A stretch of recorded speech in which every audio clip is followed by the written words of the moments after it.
వాటికి సంబంధించి వేటి మీద చేస్తామనంటే, ఉదాహరణకి నిరుద్యోగ భృతి 3,000 రూపాయలు ఇస్తామని అన్నాడు చంద్రబాబు నాయుడు గారు. ఈ రోజుకి సంవత్సరం కాలం గడిచింది, ఇవ్వాల. ఫీజు రియంబర్స్మెంటు బిల్స్ పెండింగ్ ఉన్నాయి. ప్రభుత్వ ఉద్యోగాలు ఏదైతే ఇస్తామని చెప్పారో, జాబ్ క్యాలెండర్ని రిలీజ్ చేస్తామని చెప్పారో, ఈరోజు దాకా అది చేయలే.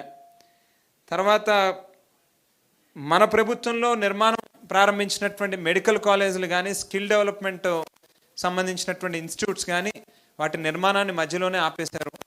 వాటి మీద కూడా ప్రభుత్వాన్ని నిలదీస్తూ కార్యక్రమాలు చేయడం జరుగుతుంది.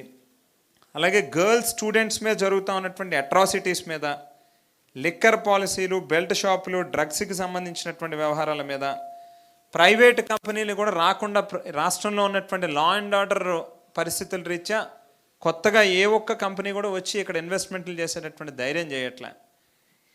అలాగే వాలంటీర్లకు 5,000 మనం ఆ రోజు గౌరవ వేతనం ఇస్తే 10,000 ఇస్తామని చెప్పారు. ఆ వాలంటీర్లు అందరినీ ఎత్తేసారు.